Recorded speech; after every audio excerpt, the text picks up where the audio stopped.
श्री स्वामी समर्थ. जय जय स्वामी समर्थ. नमस्कार. तुम्हा सर्वांचे आपल्या स्वामी आई या स्वामीमय चॅनलमध्ये मनापासून स्वागत आहे. स्वामींच्या कृपेने नेहमीच तुमच्या आयुष्यात सुख, समाधान आणि आनंद असावा, इतकीच मी आपल्या स्वामींच्या चरणी प्रार्थना करते आणि आपल्या आजच्या या नवीन आणि सुंदर व्हिडिओला पुन्हा एकदा नव्याने सुरुवात करते. स्वामी शक्ती प्रत्येक भक्तांच्या पाठीशी कशी ठाम उभी राहते हे प्रत्येकाला आपल्या आजच्या या अनुभवातून पाहायला मिळेल. आपल्यापैकी असंख्य स्वामी भक्त तारक मंत्रांचे अनुष्ठान करतात. कुणी नित्य सेवेत तारक मंत्र म्हणत, तर कुणी नित्य नियमाने रोज स्वामींच्या समोर संकल्प करून तारक मंत्र म्हणत. बऱ्याच वेळा आपण स्वयंपाक करत असताना, घरात जेव्हा शांतता असते किंवा घरात कोणीतरी आजारी असते, अशा वेळी तारक मंत्र ऐकतो. नित्य नियमाने एकदा तरी का होईना आपण आपल्या मुखात, आपल्या तोंडात तारक मंत्रांचे वाक्य हे आवर्जून येते. हा तारक मंत्र किती शक्तिशाली आहे, आपले आयुष्य कसे बदलवणारा आहे, आज तुम्हाला या अनुभवातून पाहायला मिळेल. फक्त त्यासाठी आपला आजचा हा अनुभव शेवटपर्यंत ऐका. भक्तांनो, मग आपला आजचा हा अनुभव आहे करमाळा येथे राहणाऱ्या स्वामींच्या परमभक्त ताई सो नंदिनी कोळी या ताईंचा. आणि पुढील हा संपूर्ण अनुभव या ताईंच्याच शब्दात.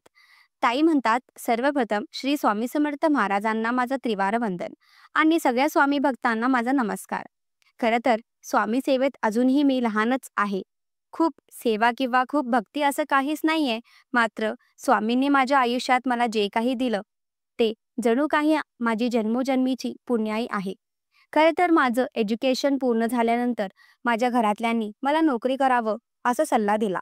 माझे बाबा हे एका सरकारी शाळेमध्ये लिपिक होते, तर माझी आई जुन्या काळातील 12वी पास, मात्र ती घरात असायची. जेव्हा वेळ मिळेल तेव्हा ती ब्लाऊज शिवायची, पण स्वतःच्या पायावर ती उभी होती. माझा मोठा भाऊ हा बँकेमध्ये जॉबला, त्यामुळे सगळ्यांचा सल्ला की तू सुद्धा गव्हर्नमेंट सर्व्हिस करावी. मात्र मला त्या गोष्टीमध्ये कधीच इच्छा नव्हती. माझा IT क्षेत्रामध्ये इंजिनिअरिंग झालं, त्यानंतर 6 महिने मी जॉब केला. मात्र त्यामध्ये माझं मन रमत नव्हतं. 6 महिने मन मारून मी काम करत होते. आता त्याच दरम्यान मी आजारी पडले. जवळपास 1.5 महिना मी बेड रेस्टवरती होते. त्या 1.5 महिन्यात तब्बल माझं 15 किलो वजन कमी झालं. डॉक्टरांनी टोटली 1 ते 2 वर्ष बेड रेस्ट सांगितलं. खाण्यापिण्याचे पथ्य, अशा असंख्य गोष्टी. त्यामुळे घरच्यांनी सांगितलं, आता नोकरी सोडून दे. खरं तर मला त्यात कधी इच्छाच नव्हती, त्यामुळे ती नोकरी मी सोडून दिली. 1-1.5 वर्ष असाच निघून गेला आणि त्यानंतर डोक्यात आलं की आता आपण काहीतरी बिझनेस करावं. खरं तर मला व्यवसायामध्ये माझं जे काही करिअर आहे ते करायचं होतं. छोटं मोठं का होईना, पण स्वतःचं असेल बस, इतकंच होतं. मात्र हवं तितकं भांडवल माझ्याकडे पुरेसे नव्हतं.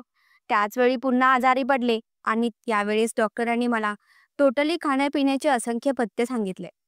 त्यावेळेस सहसा माझ्या जेवणामध्ये एकच गोष्ट असायची, ती म्हणजे मशरूम. डॉक्टरांनी मला जास्तीत जास्त मशरूम खायला सांगितलं.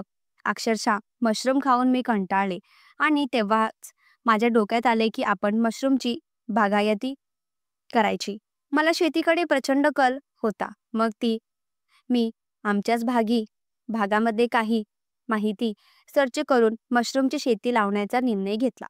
सुरुवातीला 2 पिकअप अत्यंत फायद्यात, मात्र त्यानंतर 6 महिने पूर्णपणे तोट्यात. नुकसान खूप झाला, मेहनत फुकट गेली, वरतून घरच्यांनी सुद्धा खूप ऐकवलं. मग तिथून मी ही मशरूम शेती बंद केली. जे काही माझं भांडवल त्यामध्ये गुंतवलं होतं ते सुद्धा तोट्यात गेलं. मग त्यांच्यानंतर पुन्हा डोक्यात आलं की आता आपण दुसरं काहीतरी करूयात. माझ्या घरासमोर माझ्याच बाबांनी नवीनच काही गाळी बांधली होती. त्यामध्ये आपण किराणा दुकान सुरू करू असं लक्षात आलं. मग मी किराणा दुकान सुरू केलं. मात्र कुणीच गिराईक येईना. जसेच्या तसा दुकानात ठेवलेला मसाले, बरेचसे पदार्थ एक्सपायर होऊ लागले. गिराईक अत्यंत कमी व्हायचं, धंदा काहीच नसायचं. मग शेवटी 4 ते 5 महिन्यानंतर तो व्यवसाय सुद्धा बंद केला.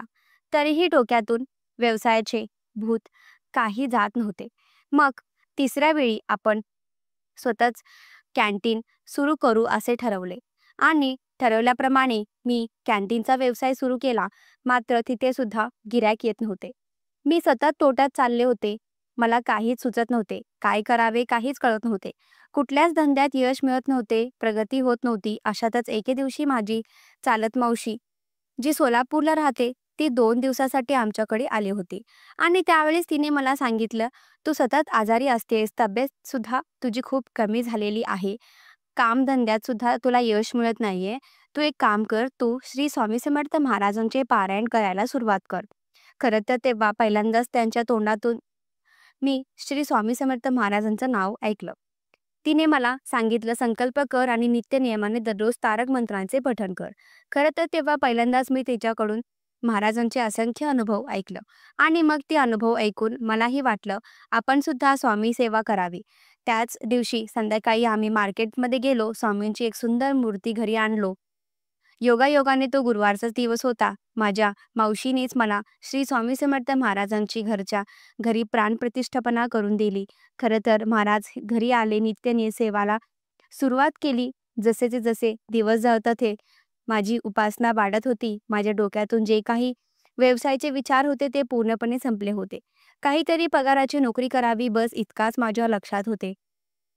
महाराजांची सेवा जी मी कुठल्याही प्रकारच्या इच्छापूर्तीसाठी किंवा मला काहीतरी हवं आहे म्हणून अजिबात करत नव्हती. फक्त त्यावेळेस मी पूर्णपणे एकटी पडले होते आणि तेव्हा कोणाचा तरी आधार, कोणाचा तरी सोबत असावं इतकंच मला वाटत होतं आणि तो स्वामींचा आधार माझ्यासाठी खूपच मोठा होता. जवळपास 2 वर्ष निघून गेली. मी स्वामी सेवेत छान रमले. आमच्याच भागात एका IT डिपार्टमेंटमध्ये कामाला जात होते. नाहीपेक्षा पगार चांगला होता. 20 ते 21,000 महिन्याला मिळायचे आणि त्यामध्ये माझं सगळं काही भागायचं. मात्र त्या 1.5 वर्षांनी माझा जुना आजार पुन्हा उकरून बाहेर आला आणि पुन्हा मी आजारी पडले. कोलेस्ट्रॉल वाढत गेला. थायरॉईडचं प्रमाण सुद्धा प्रचंड वाढत. त्यामुळे माझ्या स्थूलता निर्माण झाली. अचानक वजन वाढलं, सतत डोकेदुखी, सतत अंगात ताप असणे अशा अनेक समस्या उद्भवल्या. अगदी शरीर काम करू नये असे झाले. त्यामुळे ज्या ठिकाणी मी नोकरी करत होते, नोकरी सोडून दिली. जवळपास 1 ते 2, 2.5 वर्ष, 2.5 महिने मी बेड रेस्टवरती होते. 2.5 महिन्यानंतर पुन्हा मनात येऊ लागलं, असे किती दिवस झोपायचे? शिक्षण आहे, त्याचा फायदा झाला पाहिजे, काहीतरी करावं. त्याच दरम्यान मी सतत बेडवर असायचे. त्यामुळे YouTubeला काही ना काही सर्च करायचे. एके दिवशी सर्च करत असताना मला कपड्याचा कच्चा कसा बनतो याचे काही व्हिडिओ समोर आले. जसे जसे ते व्हिडिओ बघू लागले, ते असंख्य व्हिडिओ सर्चिंग मला सतत येऊ लागले आणि मग मी डोक्यात ठेवले की आता आपण जो कपडा तयार करतो त्याचा कच्चा बनवूयात. सुरुवातीला मी माझ्या मम्मीला आणि माझ्या मावशीला सांगितलं. त्या दोघीसुद्धा मला मदत करायला तयार झाल्या. मला बनवलेले बाबांनी दागिने सुद्धा गहाण ठेवले. त्यातून जे काही पैसे येतील त्यांनी काही भांडवल उभारले. एक छोटासा शेड टाकला. त्यात आता मध्ये 4 भिंती बांधल्या आणि काही मशिनरी घेऊन आम्ही कपड्यांचा कच्चा बनवू लागलो. सुरुवातीला 2 महिने कुठलाही ऑर्डर नव्हता. लाईट बिल येत होतं. तोटाचा जास्त होता, नफा मात्र शून्य होता. मग मी स्वामींच्या समोर बसले आणि स्वामींना सांगितले, "स्वामी, मी कधीच इच्छापूर्तीसाठी तुमची सेवा नाही केली किंवा तुमच्याकडून कधीच काही मागितली नाही. मी नेहमीच तुम्हाला म्हणायचे, माझ्या प्रयत्नांना यश द्या, जे काही त्याला साथ द्या. आज मी हेच तुमच्याकडे मागत आहे. तुमची कृपा असू द्या. जी प्रत्येक प्रयत्न करताय त्यात तुम्ही माझ्या पाठीशी राहा." खरं तर हट्ट केला आणि तुम्हाला सांगते, तर रात्री स्वामी माझ्या स्वप्नात आले. त्या स्वप्नात स्वामींनी मला स्वतः सांगितले की तू तारक मंत्रांचे अनुष्ठान कर. रोज उठल्यानंतर, सकाळी अंघोळ झाल्यानंतर 51 वेळा तारक मंत्र म्हण. एक ग्लासभर पाणी तुझ्यासमोर ठेव, त्याच्यावर उजवा हात ठेव. तारक मंत्रांचे पठण कर. जे तीर्थ तयार होईल ते स्वतः पी आणि ज्या ठिकाणी तू काम करतायस, त्या ठिकाणी तू व्यवसाय सुरू केलास, त्या ठिकाणी सुद्धा हे तारक तीर्थ शिंपड. ताई म्हणतात, अगदी स्वामींच्या स्वप्नात दृष्टांत आला. स्वामींची काहीतरी इच्छा असेल असे समजून मी ही सेवा करायला सुरुवात केली. मी रोज सकाळी उठले, अंघोळ झाली की तारक मंत्राचे पठण करायचे. जे तारक तीर्थ बनवेल ते थोडं पिऊन स्वतःच्या अंगावर शिंपडून मी माझ्या कामाच्या ठिकाणी शिंपडायचे. जवळपास 1-1.5 महिना मी हे सर्व काही करत होते आणि तुम्हाला सांगते, 1 महिना पूर्ण झाला, जवळपास 1.25 महिना झाला असेल. अचानक मोबाईलची रिंग वाजली. फोन उचलला तर फोन होता मुंबईतील दादरमध्ये राहणारा हरिभाऊ साळुंखे यांचा आणि त्यांनी सांगितलं, की "तुम्ही कच्चा बनवताय का?" मी त्यांना हो म्हटले. कारण काही पेपरमध्ये आम्ही त्याबद्दल जाहिरातसुद्धा दिली होती. त्या जाहिरात त्यांची वाचली असेल आणि त्यांनी सांगितले, की 1000 किलो कच्चा मालाची ऑर्डर आहे. तुम्हाला ती 11 दिवसात पूर्ण करायची आहे. त्यांनी मला जमेल का असे विचारले आणि क्षणातच मी हो म्हटले. ती आमची सर्वात मोठी पहिली ऑर्डर. मग तिथून सुरुवात झाली. तुम्हाला सांगते, हा व्यवसाय सुद्धा पूर्णपणे तोट्यात होता, पण ते स्वामींचं स्वप्न पडले. मी रोज नित्यनेमाने तारक मंत्र म्हणू लागले, तीर्थ पिऊ लागले आणि तुम्हाला सांगते, तिथून प्रगती व्हायचं सुरुवात झाली. प्रचिती यायला सुरुवात झाली, यश मिळायला सुरुवात झाली. हळू ऑर्डर वाढत गेल्या आणि तुम्हाला सांगते, आज ज्या ठिकाणी मी काम करत होते, ज्या ठिकाणी मी माझी स्वतःची छोटीशी व्यवसायाची खोली होती, आज त्याचं ठिकाण 3 मजली इमारती उभारलेली आहे. 3 मजली इमारतीमध्ये जवळपास 150 लोकं काम करत आहेत. आज माझे बाबा प्रत्येकाला अभिमानाने माझ्याबद्दल सांगत आहेत. जेव्हा मी लॉसमध्ये होते, यश मिळत नव्हतं, तेव्हा बऱ्याच वेळा नात्यातली, जवळीतली लोकं मला भिकारी म्हणायचे. कारण आई-बाबांचे दागिने मी गहाण ठेवलेले, राहत घर गहाण ठेवलेले. आमच्याकडे हक्काचं काहीच नव्हतं आणि अक्षरशः शून्य झालेलो. मात्र स्वामींची प्रचिती आली, स्वामींची मूर्ती घरात आली, तारक मंत्र म्हणू लागली आणि आमचे सगळे दिवस पलटले. मला यश मिळत गेला, माझी प्रगती झाली. आई-बाबांचे ठेवलेले सोने सोडवले. आमचं जे घर होतं गहाण ते सोडवले. आज आई-बाबांसाठी मी स्वतः मुंबईमध्ये फ्लॅट घेतलेला आहे. आज कसलीच कमी नाहीये. ही फक्त आणि फक्त स्वामी कृपा आहे. आजसुद्धा नित्यनियमाने मी न चुकता तारक मंत्रांचे पठण करते.